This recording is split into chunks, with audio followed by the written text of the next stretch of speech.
Now to an I-Team investigation. Family fun gone wrong. Chuck E. Cheese promises fun for all ages, really. But the I-Team found fights, assaults, drunks, even a firearm discharged at its Jacksonville locations. This after a recent brawl inside a California Chuck E. Cheese is going viral. I-Team investigator Lindsay Gardner is here with what she's found. Lindsay. Well, Mary and Tarek, there are 3 Chuck E. Cheese's locations in Jacksonville. We have one on the south side, the other here in Arlington by Regency Mall, and a third near the Clay County line on Youngerman Circle.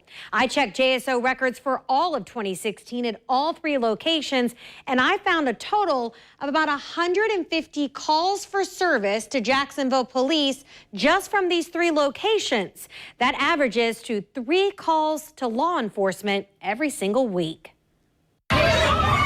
This melee isn't at a fight club, but instead the family-friendly Chuck E. Cheese restaurant.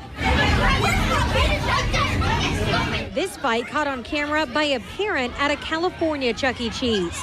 It was the second at that location last week. One woman was hospitalized. Hey, man, I'm gonna go move my baby out of here. The I-Team also found this fight at a Florida Chuck E. Cheese posted on YouTube. One woman's top is coming off as children watch nearby.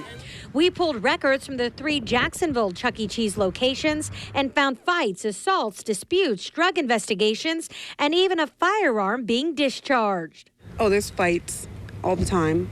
Parents out here fighting. I met this local mother of the Chuck E. Cheese in Arlington off of Atlantic Boulevard. She didn't want to show her face because she works nearby. I've seen where a woman had her child in her hands and started fighting with another woman. It's really bad. The Chuck E. Cheese it's bad. I don't even bring my kids here no more. The Atlantic Boulevard location had 55 calls in 2016, including 8 disputes, 4 family disputes, 1 fight, 1 assault, 1 call for fireworks, and another for that gun being fired.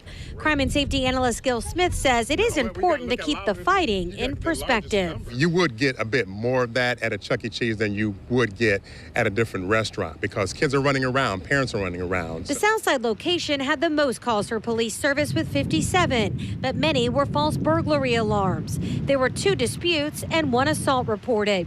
Across town, the Youngerman Circle Chuck E. Cheese had 41 total calls, including 11 disputes and 2 drug investigations and 2 fights due to people being drunk.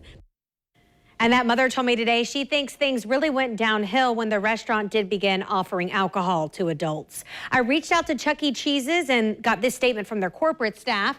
We're committed to the safety of our guests. Incidents are actually very rare. And unfortunately, as kids' soccer and baseball games across the country, typically such incidents involve adults, not the children.